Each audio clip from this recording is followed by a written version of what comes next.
What to eat and drink during bike rides. I have found that if you ask a group of cyclists what they eat and drink on a ride, you'll get almost as many different answers as there are people in the group. It is perfectly normal for everyone to fuel their rides a little differently, which is perfectly normal. When it comes to cycling nutrition and hydration, there are no one-size-fits-all solution. However, there are a few key principles that cyclists should start with to determine their nutrition and hydration needs. Once we discuss the principles, I'll give you recommendations for short, medium, long, and ultra-long rides. Nutrition principles to remember when cycling. Nutrition strategy is driven by water. In order for your nutrition strategy to be effective, you need to be properly hydrated, no matter what you eat or how much you eat.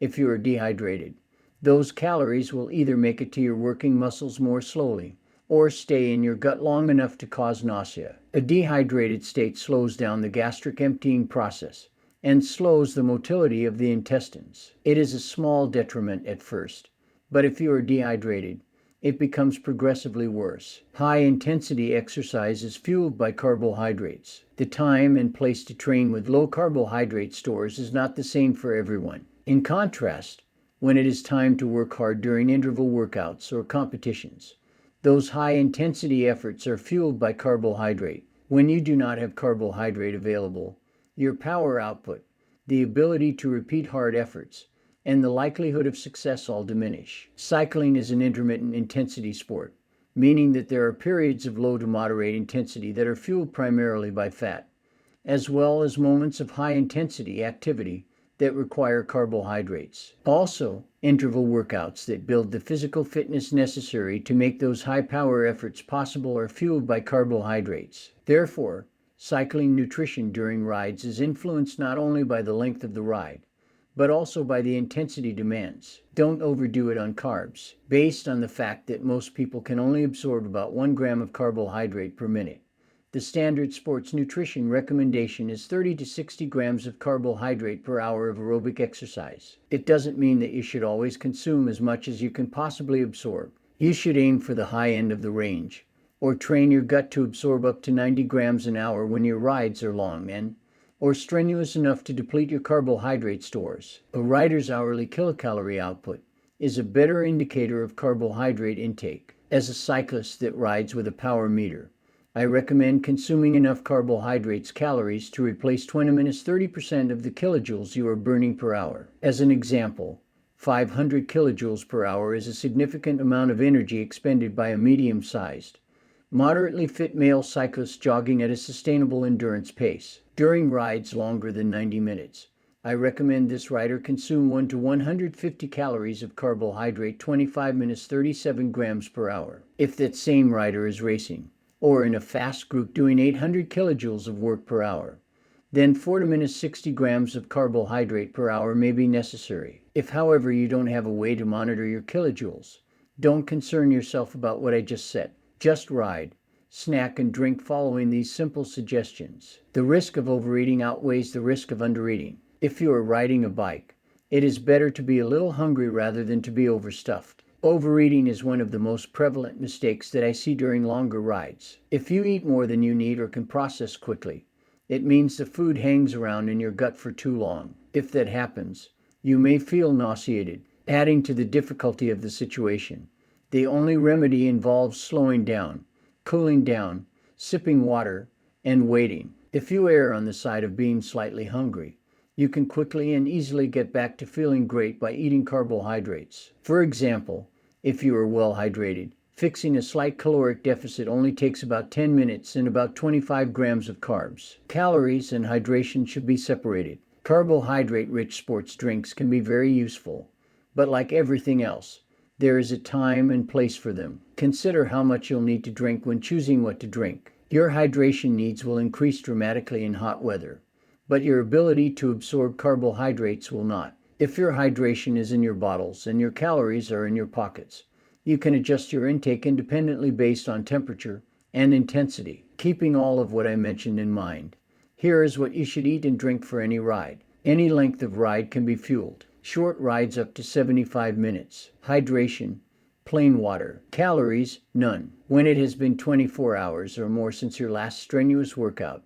Your muscle glycogen stores should be fully replenished. If you have full glycogen stores on board, you have more than enough carbohydrate to fuel you for a short ride. Then, since short rides tend to be very intense, such as indoor interval workouts or criteriums, you're not going to be able to digest food very well anyway. The most important thing is to replenish your fluids, since in a hot, high-intensity hour, you can sweat out up to 1.5 liters of fluid. You don't need to consume a huge meal after your ride, but consuming a small meal rich in carbohydrates with a moderate amount of protein within 30 minutes, 60 minutes after your ride will help replenish glycogen. Medium rides 1 to 3 hours. Hydration.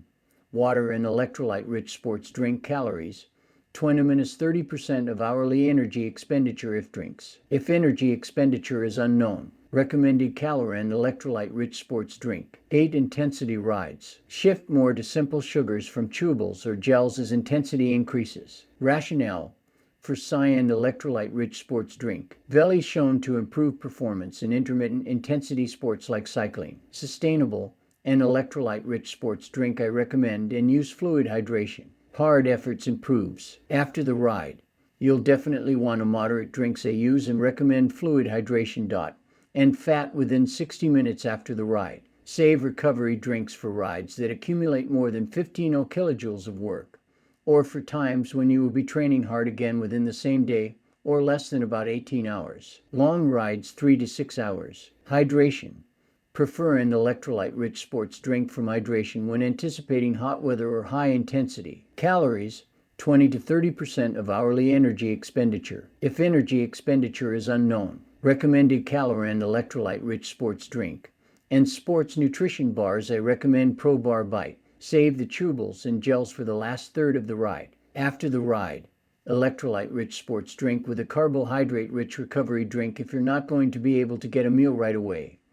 Or if you're doing a multi-day event, you don't need to gorge yourself, especially if you were eating properly on the bike. It is better to have a regular-sized meal and continue snacking and hydrating throughout the afternoon.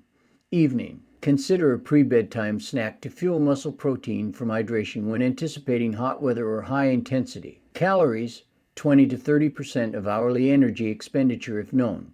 30 to 60 grams of carbohydrate per hour if energy expenditure is unknown. Be conservative with caloric intake because it's easy to overload the gut as rides get very long. Recommended calorie and electrolyte-rich sports drink. Rationale for cycling nutrition during long rides. For the big challenges, the intensity of very long rides is generally moderate. As a result, your ability to absorb carbohydrate fast enough is rarely a problem. Having a variety of flavors, textures, and craveable foods is key. The best nutrition strategy in the world is useless when you'd rather not eat than eat what's in your pocket. A sports drink with electrolytes should be taken in addition to water and a good meal. Oftentimes, riders just totally shut off their brains at the finish of an extra long ride. Instead, wait until you change, shower, and eat before considering the ride finished. Push through and stay focused until those tasks are complete, and you'll feel a lot better the next morning.